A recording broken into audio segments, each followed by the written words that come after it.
कई तरह के आम अनशन के अलावा जिनसे हम पर वो पड़ेगा, हम चाहे उनका पिंड दान करना पड़े अधिकारियों का, वो भी हम करेंगे। क्योंकि हम बेवकूफ़ थोड़ी है, यहाँ हम मर रहे और कोई अधिकारी आ रहा है चुपचाप बिना कहे निकलता जा रहा है। देखते हैं कल ये कैसे घुसते हैं अंदर।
आयुर्वेद निदेशालय अजमेर के आगे आज हमारे आमरण अनशन का तीसरा दिन है और ये तीसरे दिन से हम लगातार आमरण अनशन कर रहे हैं। पानी के अलावा कुछ नहीं ले रहे। प्रथम दिन डॉक्टर पुखराज ठाक मैंने आमरण अनशन शुरू किया था, उसके दूसरे दिन से डॉक्टर कैलाश ढाका और डॉक्टर मुकेश शर्मा ने भी आमरण अनशन शुरू कर दिया है। लेकिन अभी तक प्रशासन या विभाग या सरकार की तरफ से कोई नुमाइंदा हमारी सुध लेने नहीं आया है और इसी तरह अगर जारी रहा तो कल से हम सभी संविदा आयुर्वेद चिकित्सक जो यहाँ उपलब्ध है और आने वाले हैं कम से कम 50 की संख्या में हम सभी आमरण अनशन पर बैठेंगे और पुरजोर विरोध करेंगे। क्योंकि हमारी किसी भी मांग पर अभी तक कोई सुनवाई नहीं हुई। मांग पर सुनवाई होना तो बहुत दूर की बात है, किसी ने अभी तक सुध तक नहीं ली कि ये मर रहे हैं, ये जी रहे, ये क्या कर रहे हैं। तो हमारी जो मांगें हैं वो मैं पुनः दोहराता हूँ। सबसे पहली मांग हमारी यही है कि जो हमारी डीपीसी पेंडिंग है उसको शीघ्रता अधिशीघ्र जो कि संभव है उसको की जाए और इसी भर्ती के अंदर जो आयुर्वेद चिकित्सा अधिकारी की भर्ती के अंदर इसी के अंदर पद बढ़ाकर वेटिंग लिस्ट जारी की जाए और हमें भी नियमित किया जाए। क्योंकि हम भी उसी के हकदार है जो अभी 787 आयुर्वेद चिकित्सा अधिकारी लग रहे हैं, उसी के हम भी हकदार है। और दूसरी बात है कि जो भी अनियमितता हुई है इस भर्ती के अंदर हर स्तर पे, जो भी हमने पहले भी आपको बताया है कि हर स्तर पे नियमितता हुई है, चाहे वो लिस्ट निकालना हो, चाहे आपत्तियाँ लेना हो, चाहे आपत्तियों में कम टाइम देना हो, आपत्तियों का निस्तारण नहीं करना हो, औषधालय की बजाय निदेशालय पर नियुक्ति देनी हो, तो हर स्तर पर नियमित उसकी जांच की जाए और उसके अंदर जो भी खामियां पाई जाती है उसको निराकरण दूर करके और जो CCRS दक्षता मेंटर और कई लोगों को जो बिना कारण के जो दिया गया है उनको अनुभव वो खारिज किया जाए उनका। उसमें हम कोर्ट में भी लड़ाई लड़ रहे हैं, लेकिन हम मीडियम के माध्यम से आपको अवगत कराना चाहते हैं कि इन्होंने पिछली भर्ती में जिन लोगों को बाहर किया था, मतलब सरकार जिनके विरुद्ध थी, अब उन्हीं लोगों को ये वापस ला रहे हैं और उनके पक्ष में लेकर उनको भाई भतीजावाद करके उनको अंदर ले आए। तो हम इसका भी विरोध करते हैं।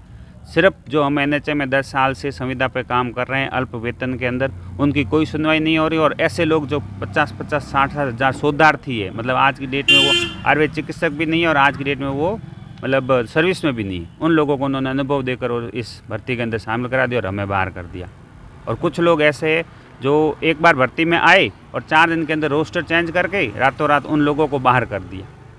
आज की डेट में वो 5 दिन पहले तो उनकी सर्विस लग रही थी और आज की डेट में उनकी सर्विस ही नहीं लग रही। हमारे अगर बातें नहीं सुनी जाती तो हम इससे भी आगे पुरजोर विरोध करेंगे और कई तरह के आमरण अनशन के अलावा जिनसे हम पर वो पड़ेगा, हम चाहे उनका पिंड दान करना पड़े अधिकारियों का, वो भी हम करेंगे। क्योंकि अभी कर्म चल रहा है, ये मलमास चल रहा है, तो उसके अंदर पिंड दान भी करेंगे। क्योंकि सरकार गूंगी बहरी हो चुकी है। अपने आप को गांधीवादी सरकार कहने के बाद इनको शर्म आनी चाहिए। ये सुन ही नहीं रहे गांधी जी के पद चिन्हों पर चलने वालों की। कल हम मुंडन करवा के और गेट के आगे बैठेंगे और किसी को घोषणा भी नहीं देंगे। हम इस निदेशालय में किसी को घोषणा नहीं देंगे हम, क्योंकि हम बेवकूफ़ थोड़ी है, यहाँ हम मर रहे और कोई अधिकारी आ रहा है चुपचाप बिना कहे निकलता जा रहा है। देखते हैं कल ये कैसे घुसते हैं अंदर। सबसे बड़ी बात है कि आयुर्वेद विभाग में आज एमओ के पद रिक्त है, फिर भी आज दिनांक तक इन्होंने उसके लिए हमारे के लिए पद जोड़ने की कोशिश नहीं कर रहे हैं। हमारे पास आरटीए द्वारा प्राप्त सूचना है, हमने सूचना निकाली कि 1656 औषधालय में आज तक एक चिकित्सक भी उपलब्ध नहीं है, ताले लगे हुए उन चिकित्सालयों में, फिर भी राज्य सरकार चाहे विभाग हो ध्यान नहीं दे रहा है। और इनके मंत्री जी के खुद के बयान हैं इसमें न्यूज़ में कि 1400, ये देख लीजिए 1400 पद रिक्त है, 787 की वैकेंसी निकाल दी गई, फिर भी ये ध्यान नहीं दे रहे हैं, हमारे डीपीसी करवा नहीं रहे हैं। और इन्होंने सूचना में भी बहुत अलग अलग आरटीए लगाई है, एक ही दिन में 2 पद बता रहे हैं, ये 400 बता रहे हैं, एक में 300 पद खाली बता रहे हैं। इनके लिए विभाग को कार्रवाई करनी चाहिए और निर्देशक महोदय को आज इस्तीफा देना चाहिए। जब ये वेतन ले रहे हैं तो काम करो, तो सैलरी भी उसी हिसाब से लो। धन्यवाद।